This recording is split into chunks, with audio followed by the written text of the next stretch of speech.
오늘 우리에게 주시는 생명의 말씀은 누가복음 22장 14절에서 23절 말씀입니다. 어제는 살리는 자, 죽이려는 자와 살리려는 예수님. 대제사장과 서기관들은, 종교 지도자들은 예수님을 죽이기 위해서 궁리하고 모여서 의논하면서 거짓 증인을 세우기도 하고 예수님을 죽이려고 합니다. 그러나 예수님은 허물과 죄로 죽었던 우리를 살리셨습니다. 성도들은 복음으로 영혼을 살리고 가정을 살리고 샘터를 살리고 지역과 열방을 살리는 사람인 것입니다. 예수님의 제자들은 복음으로 많은 영혼들을 살렸죠. 베드로도 바울도 많은 제자들이 가는 곳마다 예수 그리스도의 십자가와 부활의 복음을 전함으로 영혼들을 살리게 되는 것입니다. 하나님과 원수된 관계에 있던 자들을 하나님과 화목하게 하고 그 영혼을 살리게 되는 것입니다. 의사가 왜 귀합니까? 의사들은 의술로 우리의 질병을 고치고 생명을 살리잖아요. 그래서 의사가 귀한 겁니다. 의사보다 더 귀한 일들이 영혼을 살리는 것입니다. 얼마나 저와 여러분의 사명이 귀한지 모릅니다. 그 복음으로 영혼을 살리고 영원한 생명을 주는 이보다 더 가치 있는 일이 어디에 있겠습니까? 이 일에 귀하게 쓰임받는 우리 모두가 되어지기를 원합니다. 하루에도 수많은 사건과 사고들이 일어납니다.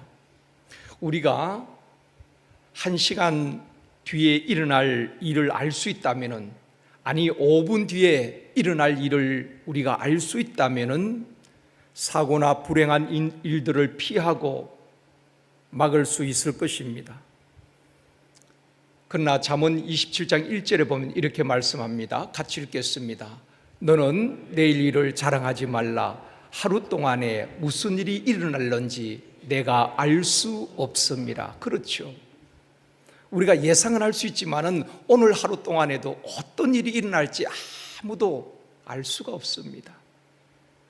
그래서 5분 뒤를 모르기 때문에 불의의 사고를 당하기도 하는 것입니다. 지금 전 세계가 겪고 있는 코로나19 이 상황을 아무도 예상을 못했죠. 작년 1월, 2월 달에 이 일이 시작될 때에 이렇게 장기간 갈 줄을 몰랐습니다. 아마 정부에서도 모든 국민들이 한 3, 4월 되면 끝나겠지, 저도 그렇게 생각했습니다. 그러나 지금까지 전 세계 모든 국민이 언제 끝날지 모르는 광야길을 걷고 있습니다.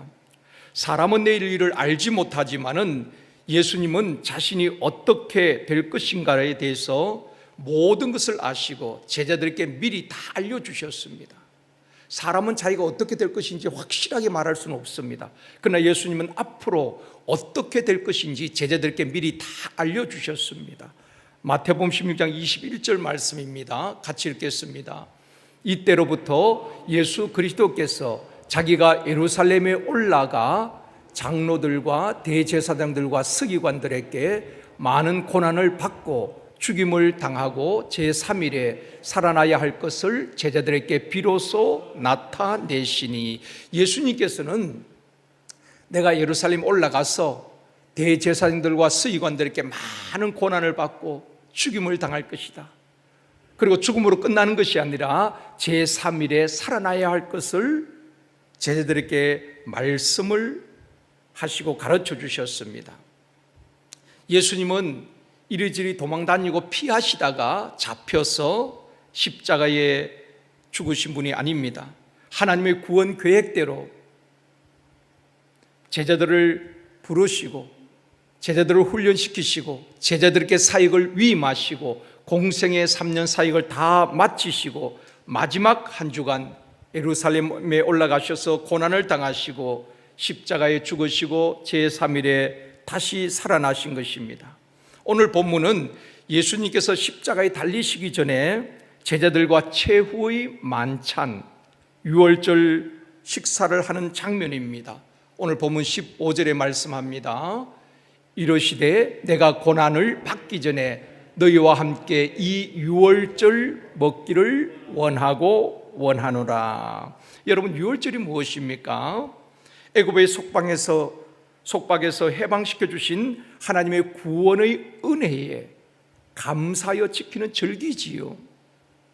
오늘 이 새벽에는 구약의 유월절과 신약의 유월절이라는 제목으로 말씀을 드리려고 합니다. 우리가 구약의 유월절에 대해서는 잘 알고 있습니다. 그러면 신약의 유월절은 무엇인가? 오늘 말씀을 드리면서 은혜를 나누려고 합니다.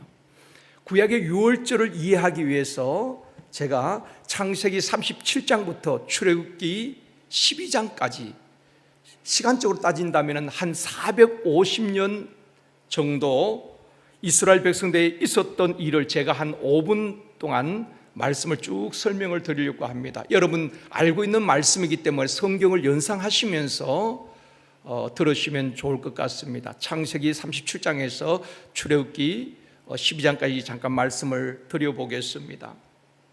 야곱에게 12아들이 있었죠. 그 가운데 11번째 아들이 요셉입니다. 요셉은 야곱이 특별히 사랑하고 아꼈죠. 다른 아들과 달리 채색 옷을 지어 입힐 만큼 남달리 사랑한 아들이 요셉입니다. 또 하나님께서 요셉에게 꿈을 주셨습니다.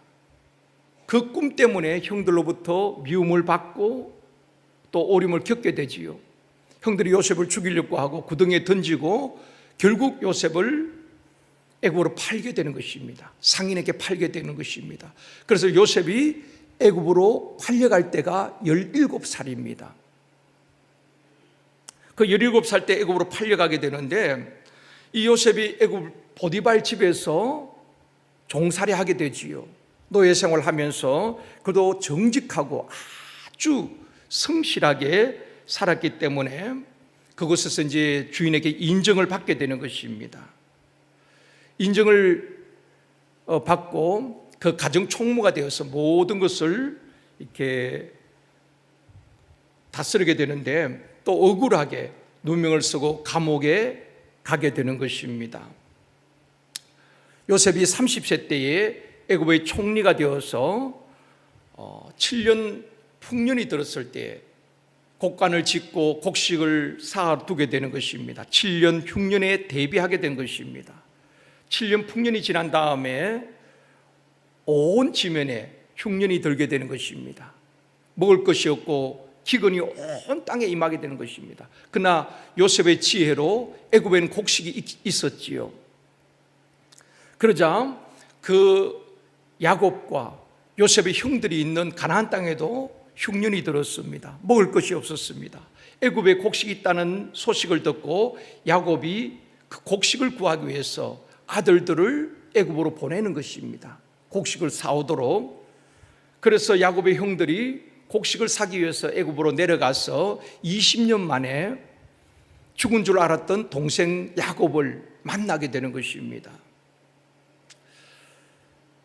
그리고 이제 야곱의 그 가족들을 요셉이 초청하게 되지요. 아버지와 모든 형제들을 애굽으로 내려와서 애굽에서 함께 살자고 초청하게 되는 것입니다. 그래서 야곱과 그 아들들이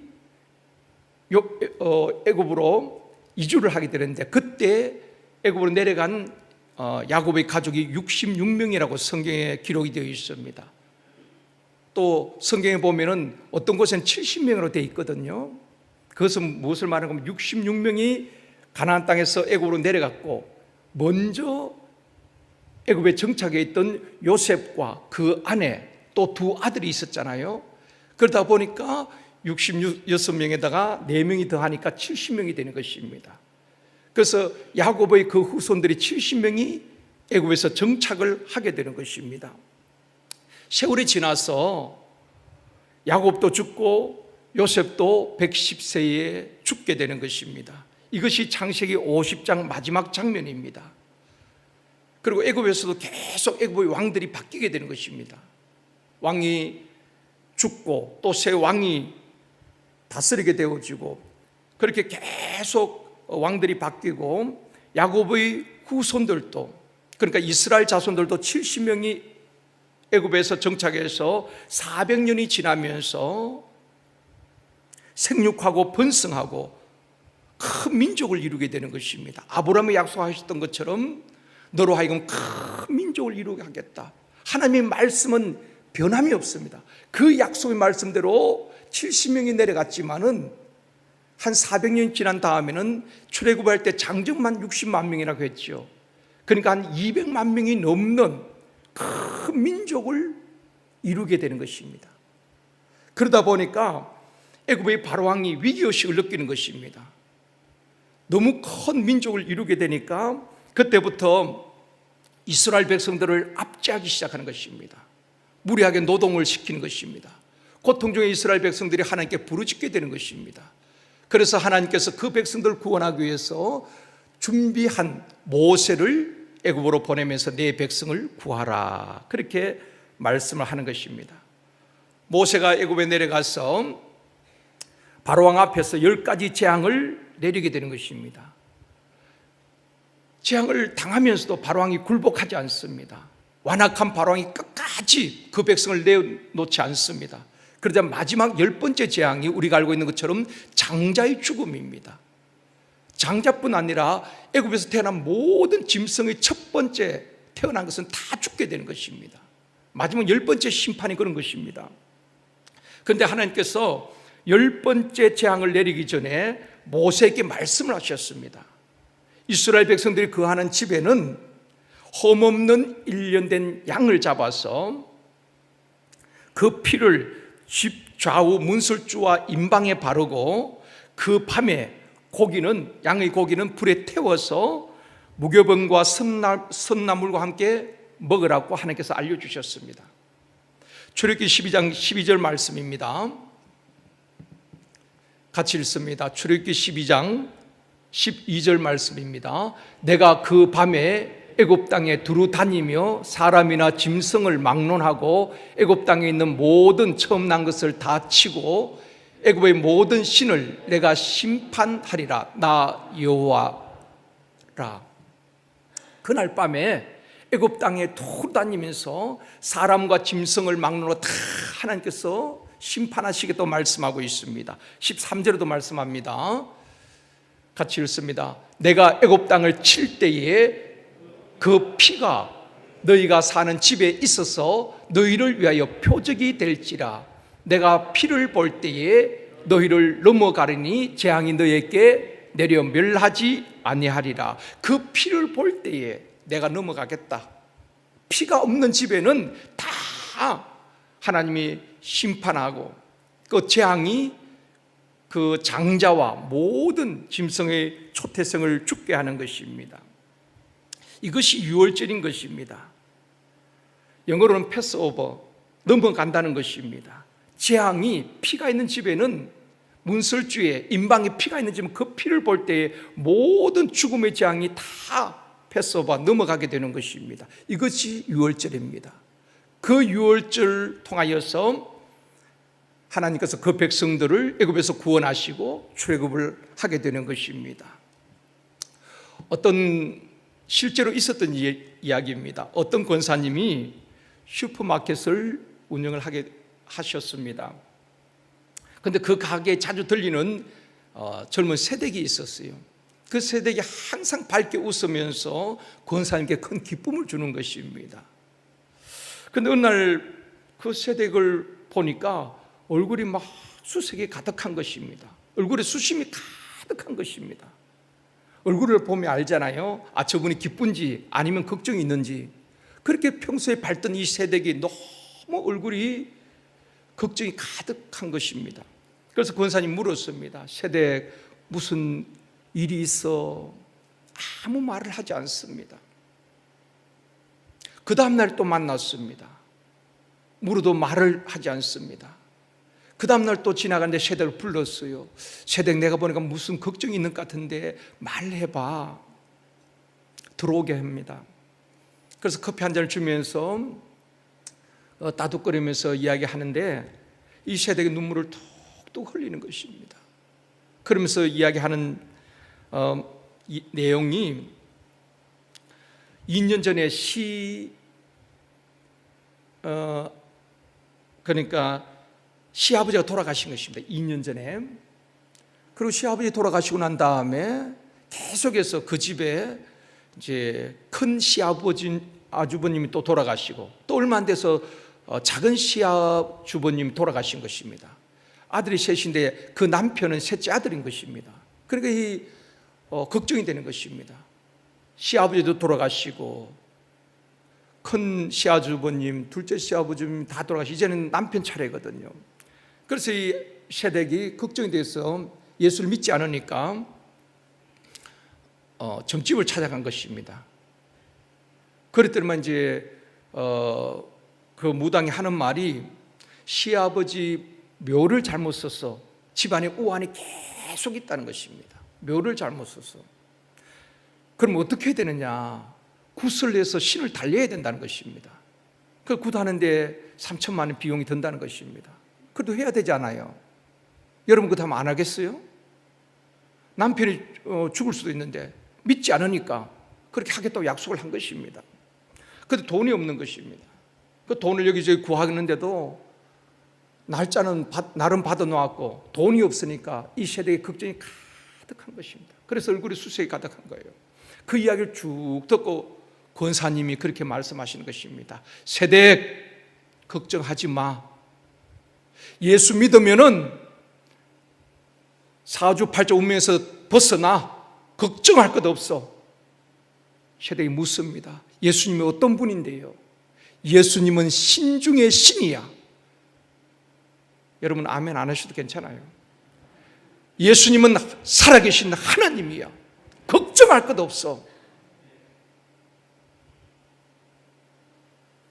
그래서 이 세덱이 그 권사님의 전도를 받고 그렇게 교회에 나가게 되어지고 예수를 믿고 행복하게 아무 문제 없이 잘 살고 있다는 것입니다. 여러분 예수 믿으면은 그 피가 재앙으로부터 우리를 지켜주는 것입니다. 유월절 어린 양의 피가 있는 집에는 하나님께서 언약하신 것입니다. 내가 그 피를 볼 때에 넘어가리라. 온 애굽에 울음소리가 들리죠. 장자가 죽어나가는 그때에 곡하는 소리가 들렸습니다. 그러나 어린 양의 피가 있는 집에는 재앙이 다 넘어가게 되어지고 그날 밤에 애굽에서 탈출하게 되어지는 것입니다. 오늘 본문에 보면 예수님께서 제자들에게 떡을 주시면서 너희를 위하여 주는 내 몸이라, 포도주를 주시면서 너희를 위해 흘리는 내 피라고 말씀하고 새 언약을 세우는 것입니다. 새 언약을.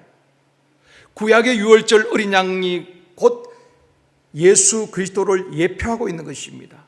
예수님이 우리 죄를 담당하시고 십자가에 피 흘려 죽으심으로 우리 죄를 사하신 것입니다.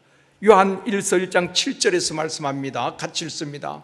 그 아들 예수의 피가 우리를 모든 죄에서 깨끗하게 하실 것이요. 예수의 피가 우리의 죄를 깨끗게 하는 것입니다. 우리의 선행에는 우리의 행위가 아닙니다. 예수의 피 외에는 우리 죄 문제를 해결할 수가 없는 것입니다.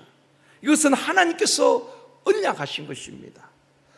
구약의 유월절은 애굽에서 구원받은 은혜를 기념하는 절기라면은 신약의 유월절은 바로 우리의 죄와 사망에서 건져주시고 구원하신 예수님의 죽으심을 기념하는 예식인 것입니다.